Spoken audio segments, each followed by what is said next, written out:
We Americans and the world in general, we have been lied to by the American, if you will, political structure and government about Afghanistan. We have been lied to. For the past 20 years, they have been lying and lying and lying. And I want to raise the question today, did the CIA covertly aid the Mujahideen, who became the Taliban, during the course of the 10-year war that the Mujahideen fought against the Soviet Union in Afghanistan?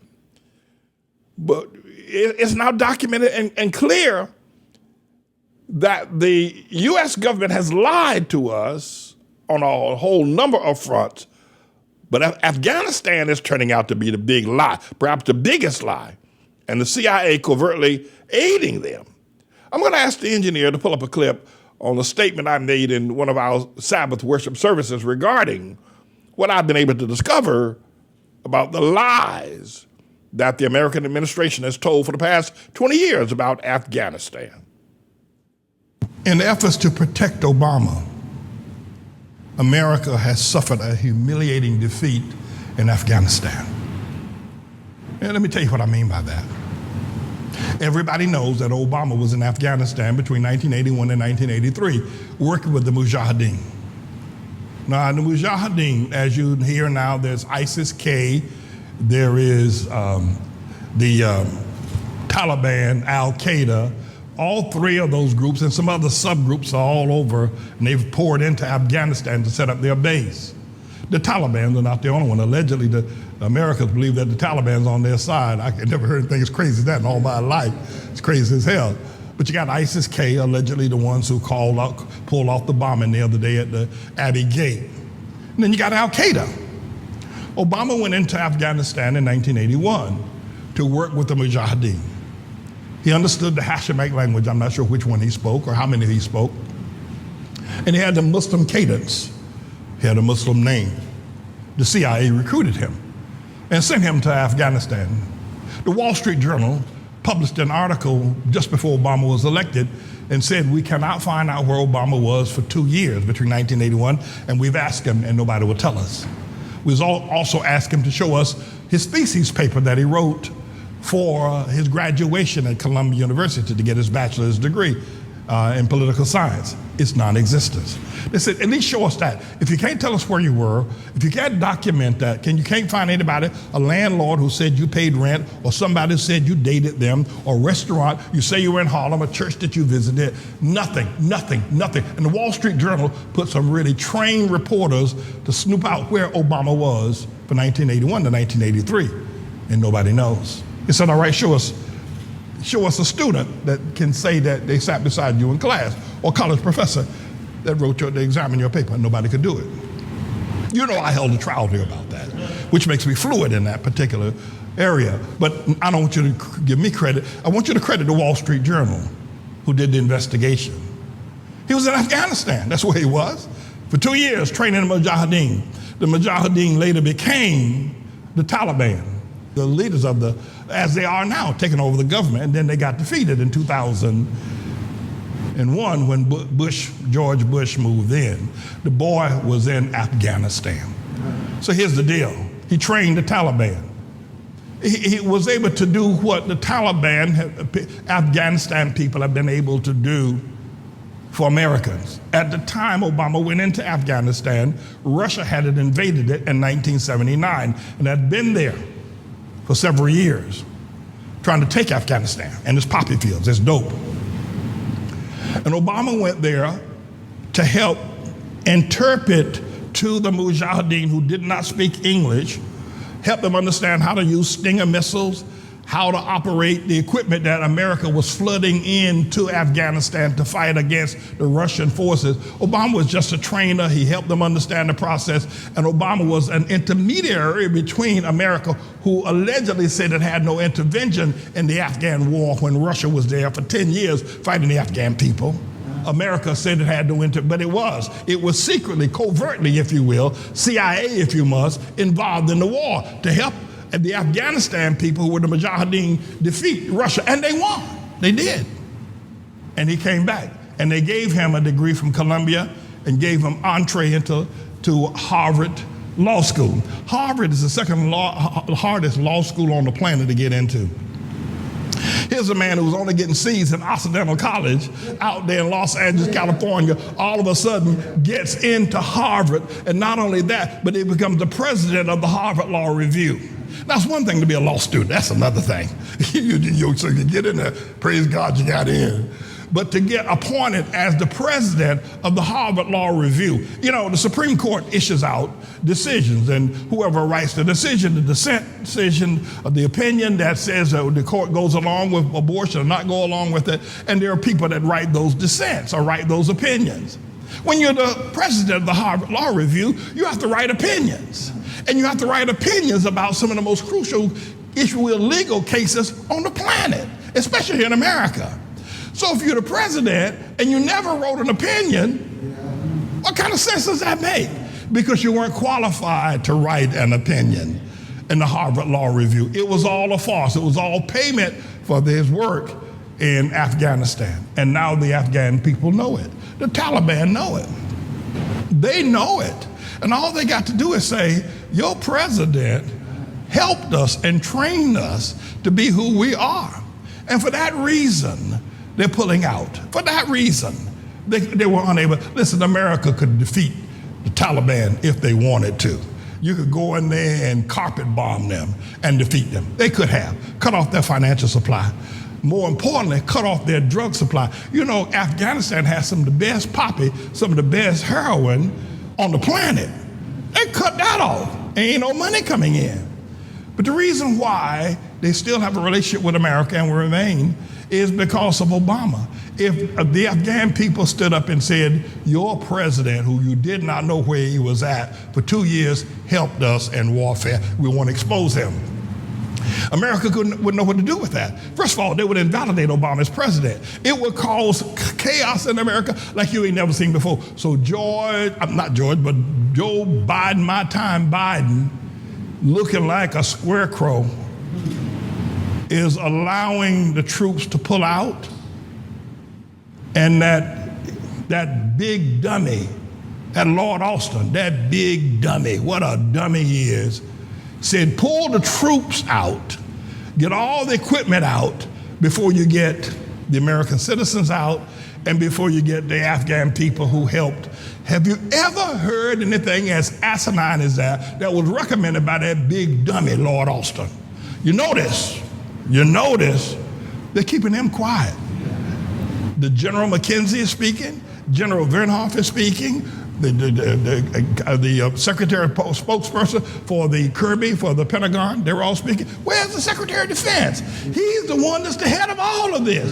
Why are we hearing from them? The reason why we're not hearing is because he is the one that made the recommendation to pull the troops out before getting the people out.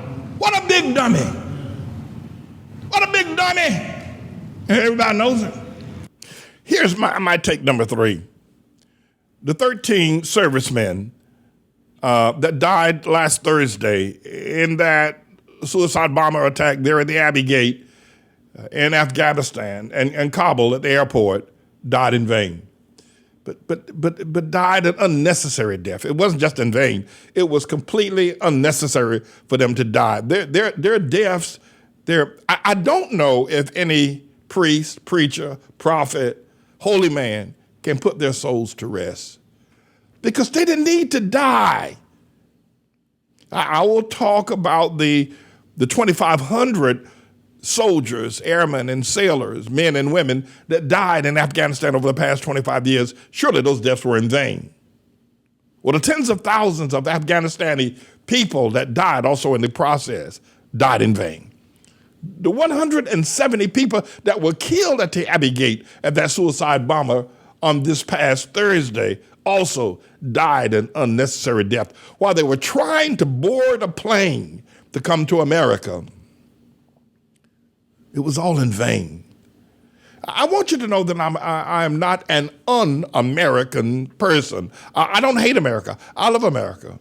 I will sing God Bless America. And I say it with all the sincerity. I stand and pledge allegiance to the flag. I love America. But I'm going to tell you something. The American administration have lied to us over the past 20 years about Afghanistan. Is it possible? Is it possible that the 2,800 people to 3,000 people that died in 9/11 World Trade Center perhaps did not have to die? And those that have died of lung cancer and other diseases as a result of the bringing down of those two towers and the healing of all that dust, were those deaths in vain? I'm asking the question. Not as an American, not as one who hates America. No, I stand with Lady Liberty. I stand with the red, white, and blue. I love America. But I have a right as a citizen and freedom, if you will, of my religious authority and of the press to ask the question. But I really believe that to protect Obama, this war has gone on for 20 years when it could have been ended like that. And also the deal that has been made over the years of Obama and the CIA covertly, if you will, aiding Afghanistan during the days of its Soviet invasion, to keep all of that quiet, have pacified the Taliban for the past 20 years and have left them. Listen, to pacify, to keep the Afghan Taliban, who were once the Mujahideen, quiet. For the past 20 years, they have pacified them with $2 trillion have been poured into Afghanistan. They ain't never seen that much money. My God. We don't get that much money in America. $2 trillion? And now, listen to this. In order for America to pacify and to keep quiet and to remain, remain hostage, America is leaving the Taliban and Al-Qaeda some of the most sophisticated fighting equipment you're going to find anywhere. Some of the most powerful, up-to-date Black Hawk helicopters that can see a snail crawling on the ground from 30 miles high and can target it and shoot it. All of that's going to be turned over to the Taliban. Tanks with all kinds of sophisticated equipment, with medical equipment, trucks, tires, gasoline supplies, weapons, all turned over. Trillions of dollars worth of weapons turned over to the Taliban as America runs like a fox with a tail between her legs from Afghanistan. And all of that money, all of that equipment will be left in the hands of the Taliban. And they're going to leave the airport intact. The helicopters, the fighter jets, all of that now belongs to the Taliban. And for what reason? I believe that they do not want the truth about Obama and what the Wall Street Journal has raised about his missing years between 1981 and 1982 to come to light. And so they've stayed there for 20 years under pacification, and now the deal is up. They've got to go. Afghanistan and the Taliban and the Mujahideen will remain quiet, but America, get the hell out of here. But those deaths, I watched those servicemen return to Dover Air Force Base. I'm not un-American. I love America. Don't get me wrong. I love America. But there's got to be some folk that understand that not only did I believe that these servicemen died in vain, but they also died a useless death. There at the Abbey Gate, searching members of the Taliban, Al-Qaeda, trying to keep quiet what really went on some 20 years ago. I don't want anybody to misunderstand me. And I don't think that this secret is ever going to be revealed. I think the deal is now that the Afghanistan state, that landlocked state, is $2 trillion richer, and that the Biden administration is going to sit down And, well, actually, the Trump administration, before the Biden administration, sat down with the Taliban, made a deal to continue to supply them, allow them banking privileges around the world, continue to allow them to travel back and forth, and ultimately recognize them as a legitimate government, and are going to pour into, now Donald Trump did this, going to pour into into Afghanistan literally billions of dollars every year so that they don't squeal about Obama's involvement there in 1981 and 1983. How sad that America, I believe, has been lying to us, just lying and then telling lies to keep the lie that they told a lie. They just keep lying to us, America. And the lying needs to stop. I'm James David Manning, everybody. I'm the Lord's servant. I want to ask you to come up close for just 1 second. And I want to talk to 3-year and older veterans of the Trust in the Lord Hour, the Open Rewards Prayer Meeting, the Manna Report, and the Pulpit of Power, those 4 ministries that we do every week, producing at least 20 different ministries or sermons every week. If you are a 3-year or older veteran, by old I mean 4 years, 5 years, 6 years, 7 years, 10 years, 12 years, older veteran of any of these ministries that we do on a daily basis every week, and you are not a supporter, you've not joined with the ministry to give to pledge your support and your alignment with what we've been teaching. My question is why? You've had 3 years to observe us. You've had 3 years to listen to us on a daily basis, all weekend, all day long, any hour of the day. We're broadcasting. You've had 3 years to watch our various successes. You've 3 years to watch our ups and downs. You've had 3 years to listen to the tenor or the consistency of what we have said, whether we are consistent or whether we're all over the chart in what we do and what we believe.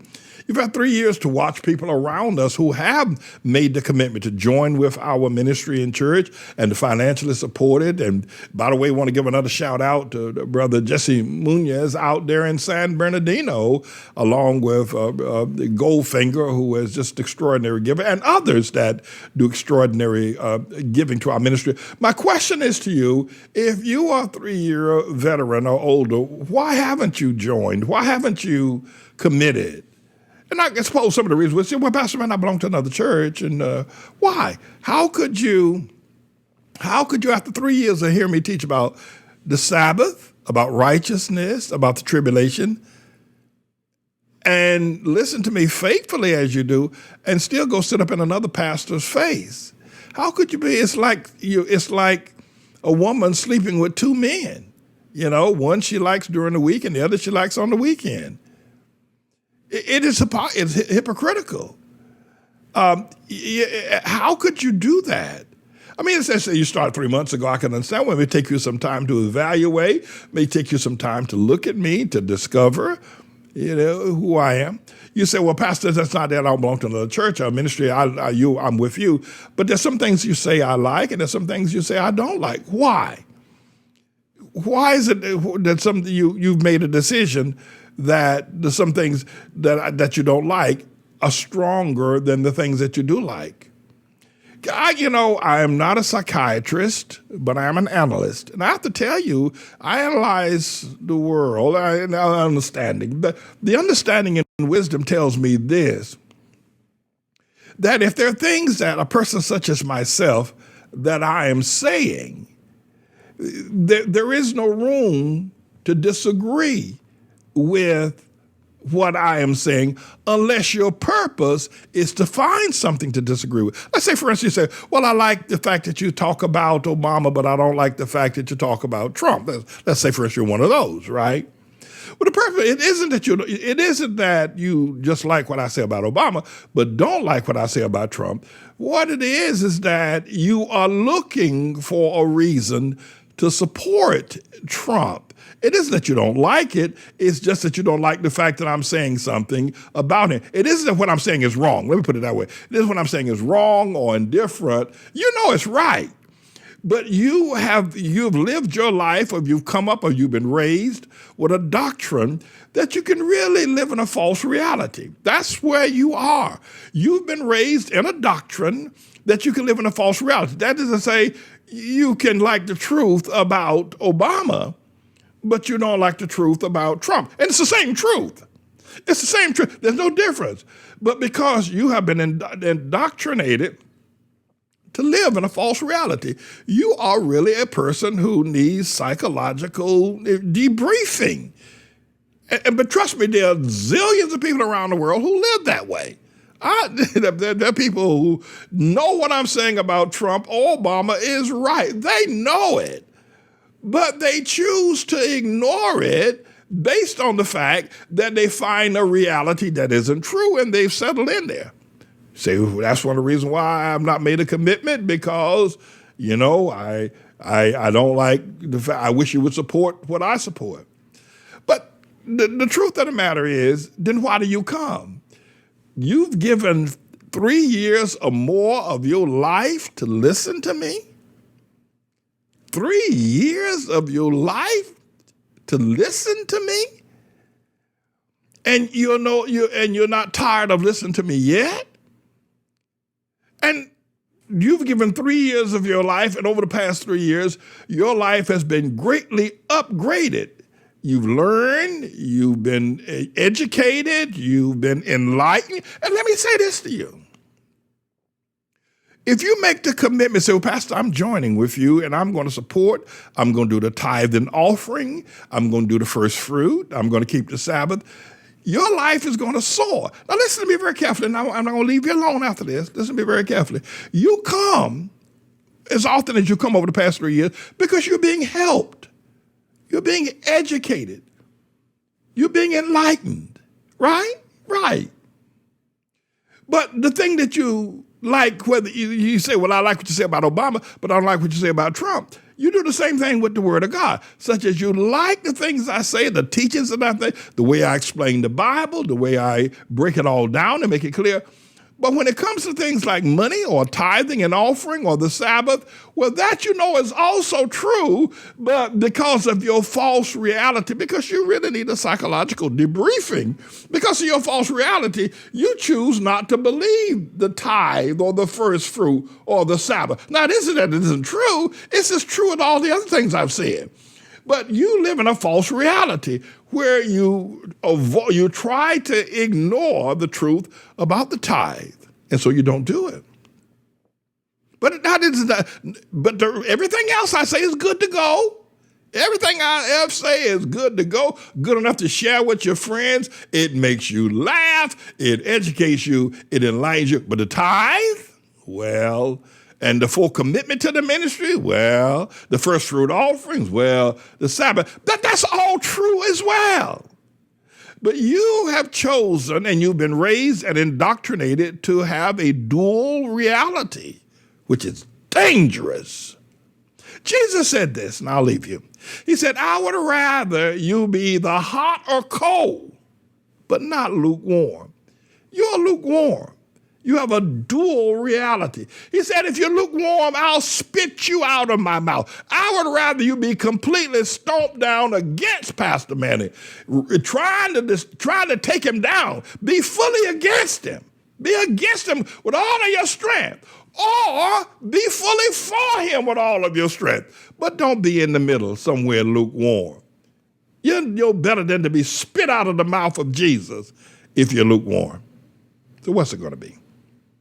You're going to make the commitment and grow and be even better blessed, or you're going to continue to walk in the lukewarm spit of the mouth of the Savior. I'm James David Manning, everybody. I'm the Lord's servant.